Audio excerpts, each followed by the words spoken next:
Саламатсыздар ма, менің алтын көрермендерім. Сіздердің менімен бірге болғандарыңыз үшін өте қуаныштымын. Күндеріңізге сәттілік пен береке болсын.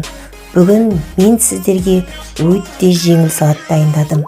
Аяқ астынан қонақ келгенге қалған жағдайда тез дайындауға болады.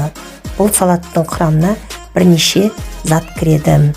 Атап айтатын болсам, қызанақ, қияр, суға пісірілген жұмыртқа, дүкендегі дайын консервте кукуруза және икра.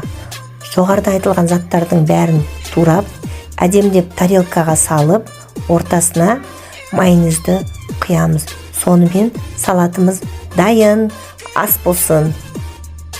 Және де менің Ботафудс каналыма тіркеліп, лайк басып, комментария жазуды ұмытпаңыздар. 1000 подписчикке жеткізіп, осы каналдың әрі қарай даму үшін сіздердің әрдайым қолдауларыңыз қажет.